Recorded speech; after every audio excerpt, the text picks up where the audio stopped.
Vocês sabem que eu estou fazendo um empenho maior em fazer a cobertura sobre a possível CPMI dos atos antidemocráticos e sobre tudo aquilo que aconteceu. Aqueles atos que realmente foram gravíssimos e que com certeza estão além daquelas pessoas que foram presas. Ou seja, tem pessoas graúdas envolvidas nisso e o intuito é fazendo análise de todos os documentários, de todas as matérias que são divulgadas, de todas as informações que os parlamentares e a CPI de Brasília traz, a gente faz um aparato para poder chegar a alguns pontos de conclusão aqui. Então, dessa vez não é diferente. Essa semana tiveram pontos importantíssimos sobre a CPMI dos atos antidemocráticos e que, se forem constatadas, podem levar a crime de responsabilidade do Flávio Dino, do próprio Lula também. E a gente vai falar um pouquinho sobre isso aqui com vocês. Então fica bem antenado,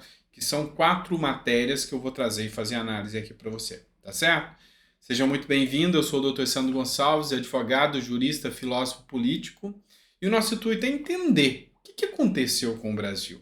Por que nós chegamos nesse estado atual? Um estado em que a gente tá perdendo assim a noção do que pode, do que não pode. Você tem medo do que falar, você tem medo do que expressar, medo de fazer manifestações. O que está acontecendo com o nosso Brasil? O que está havendo com o Brasil? A gente vai entender um pouco mais fazendo uma análise jurídica, filosófica e política disso tudo, tá bom? Então vem comigo, é bem importante que você preste bastante atenção nesse vídeo. E se não é inscrito no canal, inscreva-se, dá uma força pra gente. Vou começar trazendo uma matéria do jornal Metrópolis. E se você analisar todo o conteúdo que eu trago, eu pego de mídias diversas, da grande mídia, de mídias, de matérias dos próprios deputados, dos senadores, do próprio governo, para a gente poder chegar a um consenso do que está acontecendo. E olha só essa matéria do jornal Metrópolis. Kataguiri mostra documentos em que Dino é informado sobre atos de 8 de janeiro. Vamos entender isso aqui. Kataguiri é um deputado, é o Kim Kataguiri, deputado federal. Ele fez denúncias graves. Na última quarta-feira, o ministro da Justiça, que é o Flávio Dino, foi ouvido na CCJ. Causou aquela discussão lá sobre chamar o Nicolas de chupetinha. Você lembra disso, né? Aquela coisa horrível que nem parece coisa de homens adultos discutindo. Parecia realmente coisa de quinta série. Mas, o que a gente tem que fazer a análise? O Kim Kataguiri, ele levantou argumentações graves. Uma delas, ele falou, olha, o Flávio Dino sabia de que os ataques de 8 de janeiro aconteceriam. E o que ele fez? Ele falou que deixaria a Força Nacional à disposição, que é tutelada por ele que comanda a Força Nacional. E ele falou que sabia que ia acontecer os ataques e que ia deixar a Força Nacional à disposição. Que ele havia recebido um memorando da Polícia Federal e um da ABIN informando que haveriam os ataques.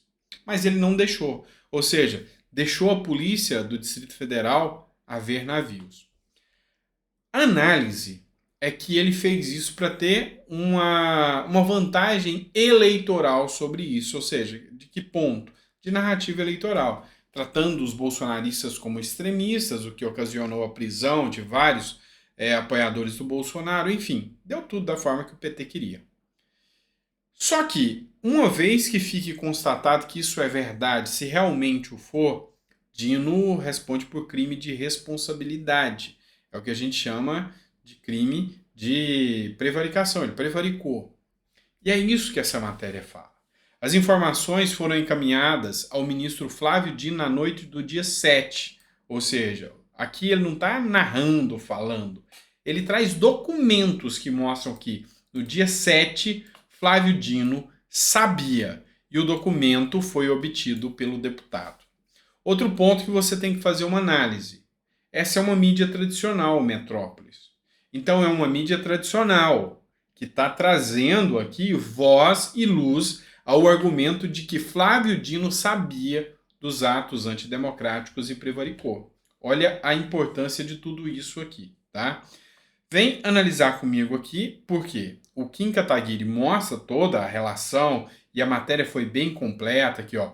O ofício encaminhado pelo diretor do PF também pede ajuda para firmar tratativas junto à Secretaria de Segurança Pública e ao governador do Distrito Federal, Ibanez Rocha, a fim de evitar danos ao patrimônio público. E aqui ele traz o texto. Considerando a necessidade, os riscos, é necessário ajuda. À época, Dino afirmou que o governo do Distrito Federal alterou de última hora a orientação, até então combinada com o governo federal sobre o planejamento, firmando a segurança da esplanada dos ministérios. Contudo, o documento quebra essa narrativa e, segundo as informações obtidas pelo deputado Kim Kataguiri, os documentos farão parte de um relatório a ser enviado ao Congresso Nacional com a denúncia contra o ministro por crime de responsabilidade. Ou seja, Kim Kataguiri trouxe, mas não deixou só na narrativa. Ele juntou documentação, ele mostrou documentação.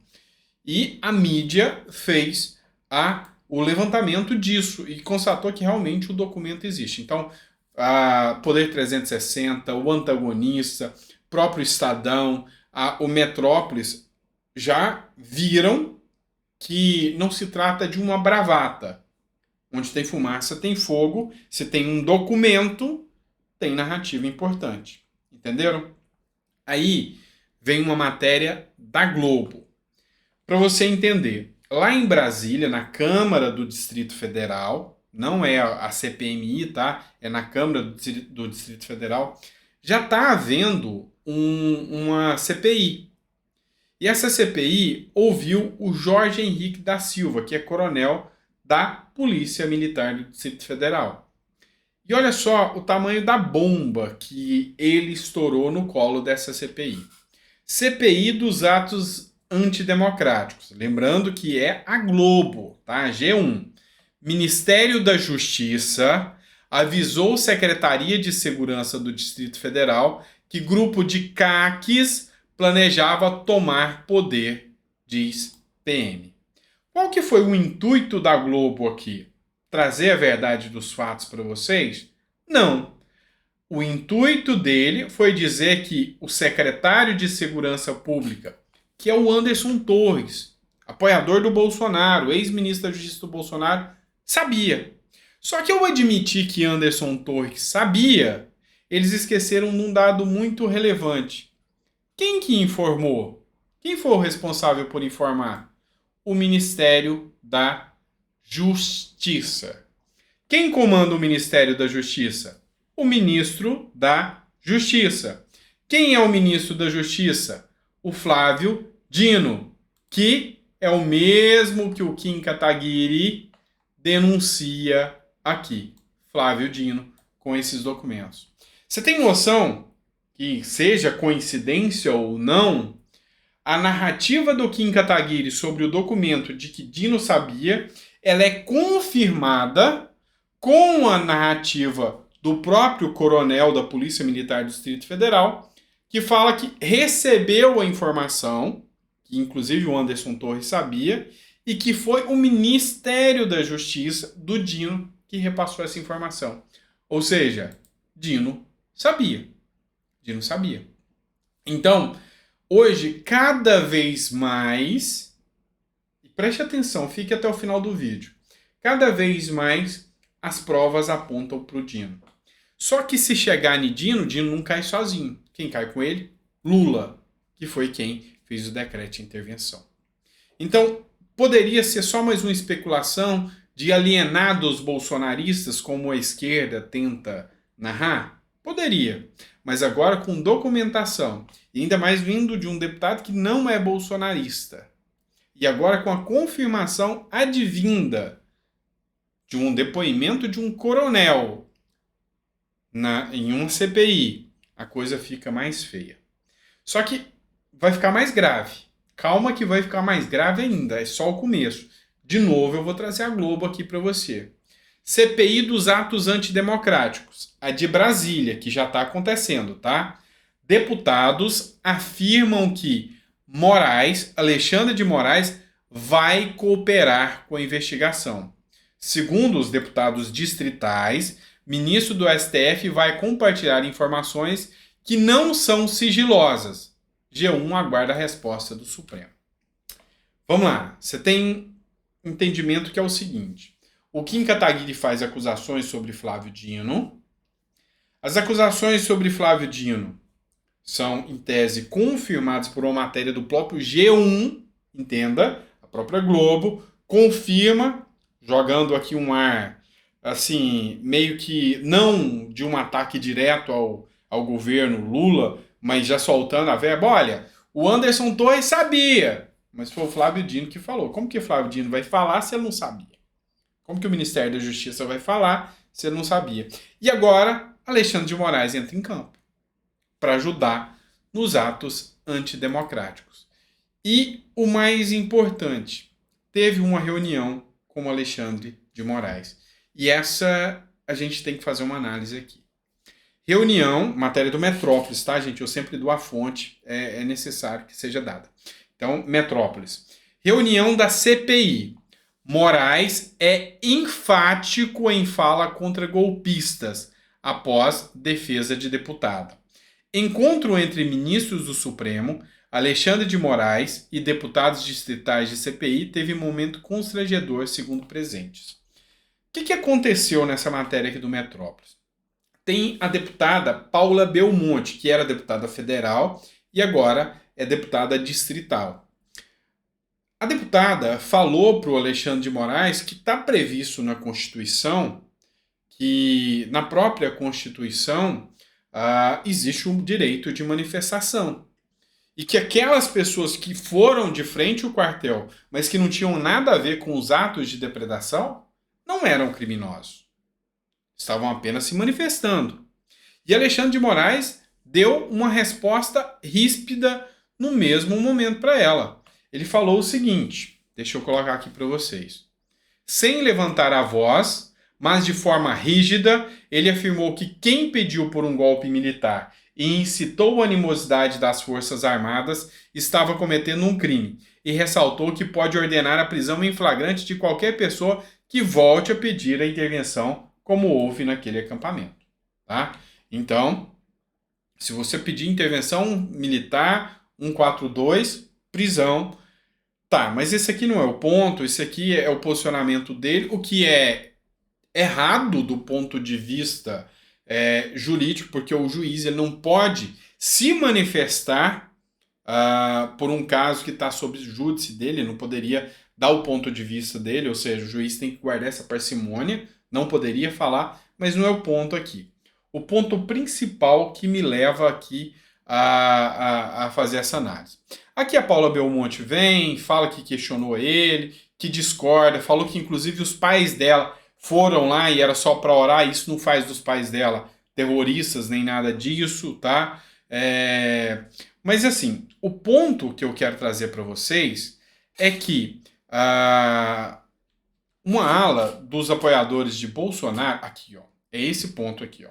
As falas do ministro sobre a busca de financiadores dos atos antidemocráticos acabaram agradando a todos, pois alguns deputados, mais adeptos ao bolsonarismo, acreditam que as invasões e depredações de prédio da Praça dos Três Poderes podem ter ligações com movimentos de esquerda, como os Black Blocs.